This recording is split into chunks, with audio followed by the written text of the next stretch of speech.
अंजू दीदी से आग्रह करता हूँ कृपया यहाँ पर आ जाएं।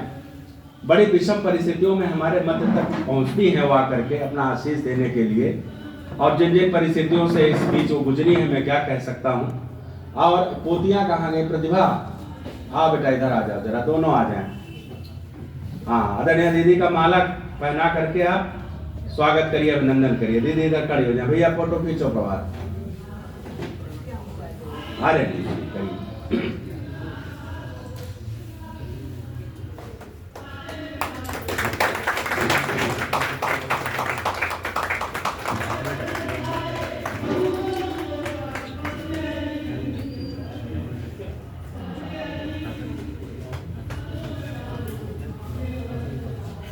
चलिए, बहुत बहुत धन्यवाद। मन तो मेरा करता है जितने लोग यहाँ इस ठंडक में आए हैं सबको एक एक माला मैं अपनी तरफ से पहनाऊं, तो आप लोग ये मान लीजिएगा मैंने पहना दी, क्योंकि ये व्यवहारिक नहीं हो पा रहा, समय बहुत कम है और इस क्रम को और आगे बढ़ाता हूँ।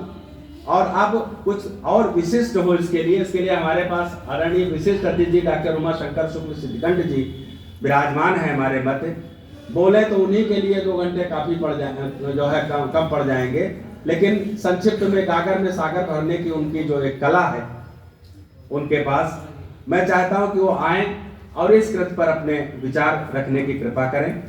और जहां तक मेरा मानना है कि आदरणीय पंकज जी इतना उनको मानते हैं हृदय से कि मुझे लगता है जब मिलते हैं तो ऐसा कोई दिन नहीं होता जब उनकी बात न होती हो। आदरणीय श्री शिक्षक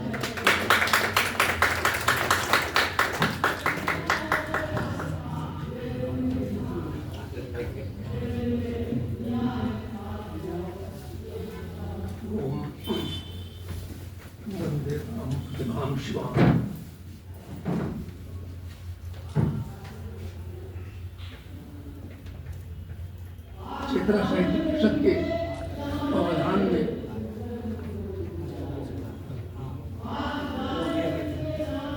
आज वरिष्ठ कवि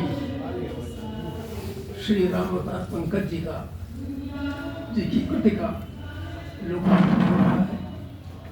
छंद गीतिका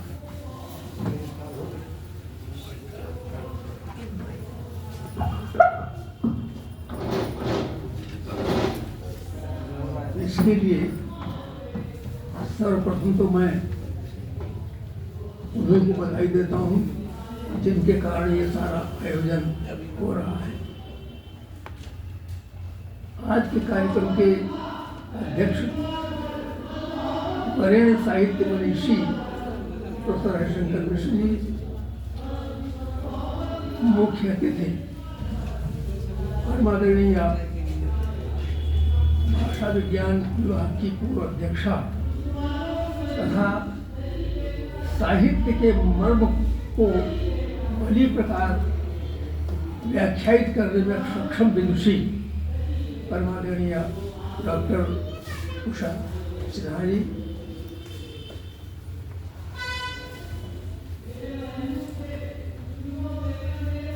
छंद सरगना के शिरोमणि भाई अशोक पांडे जी, चेतना साहित्य परिषद के अध्यक्ष गीतकार शिरोमणि श्री नए डॉक्टर कमलेश जी, और आज के इस मंच के संचालक सुप्रसिद्ध मंच कवि बंधुवर प्रमोद जी तथा मैं अपने मेरे सम्मुख विद्यमान समस्त साहित्यकार बंधुओं एवं विद्वत नाम मैं सबका किसका कहाँ तक लूँ। मेरे सामने आदरणीय अंजू जी हैं, डॉक्टर प्रेमप्रसाद त्रिपाठी जी सुप्रसिद्ध कवित्री, इंजीनियर त्रिपाठी जी, भाई वाजपेयी जी, और इधर बारापुटी जी, चेतना साहित्य परिषद के सचिव और चेतना शोध पत्रिका के संपादक वरेण्य विद्वान और श्रेष्ठ नवगीतकार डॉक्टर मधुर शर्मा जी, भाई अरविंद झा जी, जो मुरझाए सुमनों को भी हंसा देने की क्षमता रखते हैं, और बहुत महत्वपूर्ण हमारे पुराने मित्र कवि बैठे हुए हैं भाई लखनवी नंदा जी। बहुत ही शालीन, शांत और एकांत साधना करने वाले कवियों में इनका नाम आता है। मैं उनका भी हृदय से स्वागत करता हूँ। और साथ ही साथ में वैश्य जी हमारे विद्यमान हैं, श्रेष्ठ साहित्यकार और बहुत अच्छे समीक्षक और रचनाकार अवधेश गुप्त नमन जी विद्यमान हैं। नमन जी के दोहे भी मैंने पढ़े। आजकल वो सजल लिखने में व्यस्त रहते हैं। हर प्रकार की रचनाएं करने में क्षमता उनकी विलक्षण है, और कहने की आवश्यकता नहीं, समीक्षा के क्षेत्र में भी उनकी लेखनी बहुत तलस्पर्शी चलती है। भाई शिवराम जी तिवारी जी बैठे हुए हैं, वरिष्ठ श्रीवास्तव जी हैं, श्री रामाशंकर जी वरिष्ठ कवि हैं, अरुण जी बैठे हुए हैं संपादक हमारे, और नवीन जी इत्यादि इत्यादि सभी, संजय समर जी हैं, डॉक्टर अवधि हर जी हैं। मैं कहाँ तक सबके नाम ले पाऊंगा, उन बहुतों के नाम जानता भी हूँ, भूल भी जाता हूँ, इसलिए सबको सादर नमन कर रहा हूँ इस मंच से। एक छंद विधिका के संबंध में कहने के पहले मुझे लगता है कि मैं कृतिकार के संबंध में अपनी भावना जरूर रखता हूँ। लेकिन सबसे बड़ी विशेषता पंकज जी की ये है कि पंकज जी अंदर और बाहर से एक जैसे हैं। मनस्य अन्य वचन से अन्य वाली बात उनमें नहीं है, मन में कुछ और हो, बोले कुछ और, ऐसा नहीं है। तो एक सबसे अच्छी बात होती है साहित्यकार जो है, आप देखें सबसे आवश्यक बात है, सबसे महत्वपूर्ण बात है, बहुत अच्छा साहित्यकार होने के पहले सबसे अच्छी बात है अच्छा मनुष्य होना। तो सबसे अच्छी बड़ी बात यह है कि पंकज जी एक आदर्श व्यक्ति है। पंकज जी अत्यधिक शिष्ट, विनम्र, शालीन और इसके साथ ही साथ में स्पष्टवादी है, कर्तव्यनिष्ठ व्यक्ति है। तो मैं हृदय से उनका अभिनंदन करता हूँ, एक श्रेष्ठ मनुष्य के रूप में, एक आदर्श व्यक्ति के रूप में, और कवि के रूप में तो उनकी विशेषताएं अपनी हैं ही, जो आप सब इस कृति के माध्यम से कई प्रकार से समझ लेंगे। देखिए, दुनिया लोकपाल आचार्य अनंत वर्धन ने कवि के संबंध में कहा है, बड़ी प्रसिद्ध रूप है, अपारे काव्य संसारे कवि प्रजापति, है नहीं? तो वो क्या करता है, वो इस विश्व को उसी रूप में रखता है, ये देदम परिकल्पते या परिवर्तते कहा जाता है। तो आप देखें, तो कवि जो है, अगर विधाता इस संपूर्ण सृष्टि का सृजन करता है, तो कवि इस काव्य जगत का सृजन करता है, और वो स्वच्छंद होता है, अपने मन के अनुसार जैसा चाहता है वो इसी तरह करता है। इसीलिए आचार्य मम्मट को कविता के विषय में कहना पड़ा था, नियतिकृत नियम रहिताम राधरिक मयीम। तो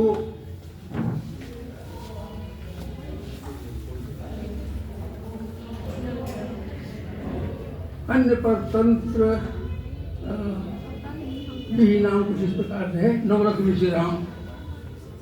तो उन्होंने कहा था कि जो है विधाता की सृष्टि तो नियम से परिपूर्ण है, लेकिन कवि की सृष्टि बड़ी विलक्षण है। इस अर्थ में वो नियतिकृत जो नियम है उनसे रहित है, प्राकृतिक नियमों से भी हट करके विलक्षण है। विधाता की सृष्टि में तो 6 रस होते हैं, मधुर, अम्ल, तिक्त, कटु इत्यादि, लेकिन यहाँ ये सरस्वती का क्षेत्र जो है, काव्य का जो क्षेत्र है, ये नवरस रुचिर है। नवरस है यहाँ पर, या नवरस है, नवीन रस है, दोनों ले सकते हैं, लेकिन नवरस संख्या की दृष्टि से ये है। और विलक्षणता क्या है? विलक्षणता क्या है? वहाँ तो मधुर है, कटु है, अम्ल है, तिक्त है, उसका स्वाद अलग अलग है। लेकिन कवि के जो नवरस हैं उन सबका आस्वाद एकमात्र है आनंद। ये सबसे बड़ी विलक्षणता है। आप देखें तो ऐसे जो रचनाकार, ऐसे जो कवि हैं, उन कवियों की वाणी की जय हो, ये कवि कहता है। इसी प्रकार से देखिए हमारे यहाँ जो काव्य के संबंध में कहा गया है, प्रतिभा, व्युत्पत्ति और अभ्यास, ये तीन चीज़ें जरूरी हैं। तो प्रतिभा तो आवश्यक है ही, इसमें कोई शक नहीं, लेकिन उसके बाद में व्युत्पत्ति भी आवश्यक है। शक्ति, निपुणता कहा गया है, तो नैपुण्य आवश्यक है। निपुणता क्या है? विभिन्न प्रकार के शास्त्रों को आलोड़न, लोक का परिज्ञान, और अपने से जो बड़े हैं, जो महाकवि हैं, श्रेष्ठ जो विद्वान व्यक्ति हैं, उनका संसर्ग, ये सबसे बड़ी आवश्यकता बताई गई है। आचार्य भामा ने भी काव्यालंकार में कहा गया है, उन्होंने कहा है कि काव्य विधेय विषय, शब्द विधेय विषय, शब्द को विधान, शब्द के विधान के विषय में उन्होंने कहा है प्रत्यतद्विदुपासनम, विद्वानों की उपासना करनी चाहिए। उपासना का उपासन का अर्थ है पास में बैठना। तो आप देखिए, कहता है वो शब्दों का अगर वाद विधान कर रहे, कविता की सर्जना कर रहे हैं, तो उसके लिए विद्वानों का संसर्ग करिए, उनके सानिध्य में बैठिए। तो अब मैं पंकज जी के विषय में क्या कहूँ, उन्होंने तो आप देखिए चेतना साहित्य परिषद के मनीषियों का, अन्य विद्वानों का अत्यधिक सानिध्य लाभ उठाया है। और इस छंद वीथिका में उन्होंने आदरणीय विकल जी, डॉक्टर राम सहसरिता जी का, अभी छंद पढ़े भी थे, गुदली के लाल का, और हमारे छंद सम्राट अशोक पांडे जी का, सबका देखो उन्होंने नामोल्लेख किया है। विशेष बात यह है, संपूर्ण चेतना परिषद के साहित्य के मनीषियों का सबका उन्होंने स्मरण किया है, और चेतना साहित्य परिषद के लिए अनेक प्रकार की मंगल कामनाएं की है कि इसकी ध्वजा निरंतर लहराती रहे। मैं उदाहरण देर हो जाएगी, थोड़ा समय लूँगा, ज़्यादा समय नहीं।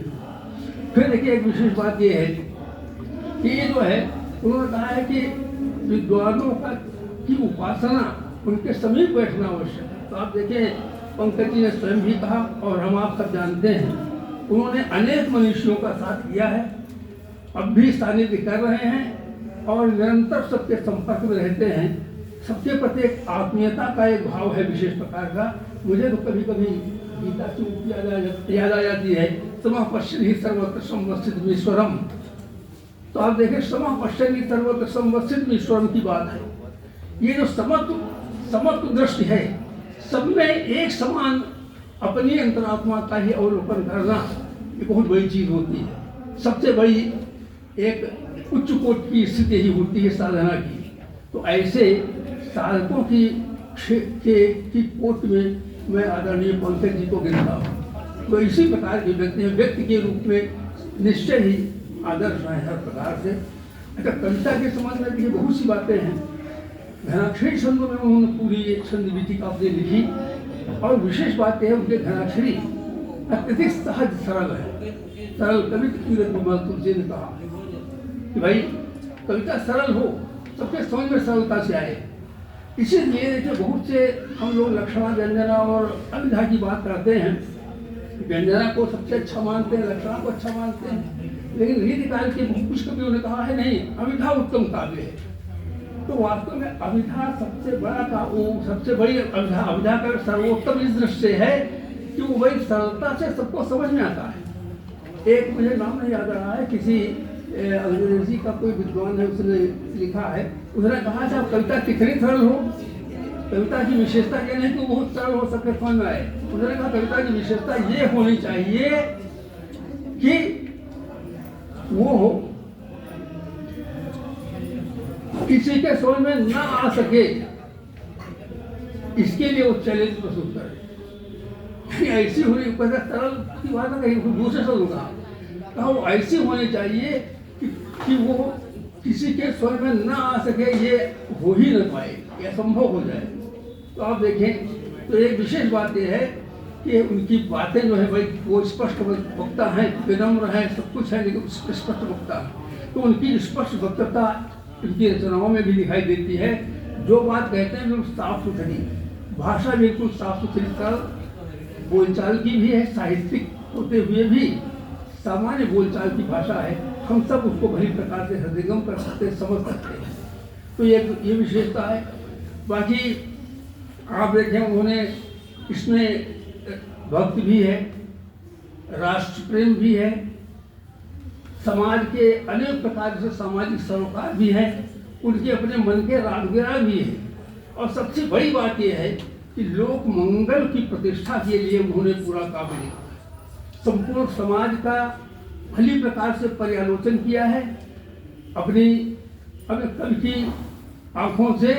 और विशेष बात यही है कि उन्होंने अनेक जीवन के नए सूत्र दिए हैं। हमारे समाज में जो विकृतियां हैं, राजनीतिक क्षेत्र में जो विकृतियां हैं, उन विकृतियों पर आघात किया है और प्रेरित किया है हम सबको सजग होने के लिए, सचेत होने के लिए, जिससे कि हमारे राष्ट्र का संव्यूहन भली प्रकार से हो सके और हमारा राष्ट्र, हमारी भारत माँ का सिर हमेशा ऊंचा रहे। तो ये जो हैं, ये इसकी विशेषताएं हैं। ऋतुओं पर, त्योहारों पर अनेक विषयों को उन्होंने स्पर्श किया है। तो एक प्रकार से इसको हम आचार्य शुक्ल का अगर शब्द चुरा लें तो कहेंगे बहुवस्तु स्पर्शनी मेधा के कवि, बहुवस्तु स्पर्शनी, अनेक प्रकार के विषयों को लिया और उन सबको बहुत सुंदर छंदों में अच्छे ढंग से प्रस्तुत करने का उपक्रम किया है। ये सबसे बड़ी विशेषता है। इसी प्रकार से आप देखें उनके जो छंदों में हैं, कहीं कहीं पर बहुत अच्छे ढंग से लक्षणा, व्यंजना इत्यादि के प्रयोग भी इसमें दिखाई देते हैं।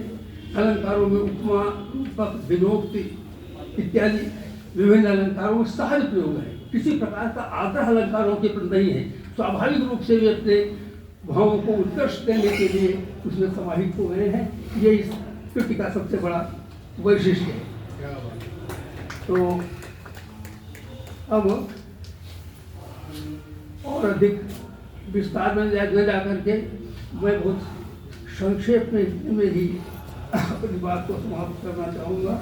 देखिए, उन्होंने कवियों के लिए भी बहुत अच्छी बात कही। उन्होंने कहा भाई हमारे यहाँ कहा गया ना, कविता का लक्ष्य क्या है? काव्य व्यवहार विदेशी क्षतय सद्या पर निर्वर्तय कांता संयुक्त तयोपदेश युजे, 6 लक्ष्य बताए गए। लेकिन सबसे बड़ा क्या है? सबसे बड़ा है अशिव की क्षति, अमंगल का विनाश, दूसरे शब्दों में लोक मंगल की स्थापना। तो वे लोक मांगलिक रचनाकार हैं और इसीलिए उन्होंने कवियों को बड़ा साफ साफ निर्देश भी दिया है। देखिए, कहा है, एक शब्द पढ़ रहा हूँ बाकी नहीं। व्रत ले लिया है, व्रत ले लिया है यदि काव्य के सृजन का तो रखे स्वच्छ हृदय न कोई, रखे स्वच्छ हृदय न काल कोई काला हो। अब ये हृदय की स्वच्छता, हृदय सिंगमत सीख तमाना स्वाद शारदा कहाँ सुधारा, जो वर्षे कर बाद विचारू हुए कभी कुछ सामने चारू, बाबा ने भी कहा। तो आप देखें वहाँ ऊंचाई को छू रहे, सरल शब्दावली, अपने पराये का विचार छोड़ के समूल। देखिए, अयम निजा पर हुए गणना लघु चेतता की बात, तो वो कितने सरल ढंग से कहते हैं। अपने पराये का विचार छोड़ के समूल, सेवा का हो व्रत, मन सुधारक प्याला हो। सत्य या असत्य, बुरा भला जो दिखे जो कहीं, कहे हो निडर दिल हंस गुणों वाला हो। निडरता कहें और हंस वाला मन होना चाहिए, जो निरक्षीर का विवेकी हो। फिर देखें, शोषित व्यक्तित्व हो, विशुद्ध खरा कंचन सा, शोधित व्यक्तित्व हो, विशुद्ध खरा कंचन सा, देश व विदेश में बिखेरता उजाला हो। तो ऐसा जो कवि है वही राष्ट्र प्रेम के मानवीयता के गुण गा सकता है, उसको हमारे सामने प्रस्तुत कर सकता है। तो ऐसे रचनाकार को मैं हृदय से बहुत बहुत बधाई देता हूँ और उनकी सारस्वत लेखनी का वंदन अभिनंदन करता हूँ। आप सभी को हार्दिक नमन के साथ इन्हीं शब्दों के राष्ट्रपति वाणी को देना चाहता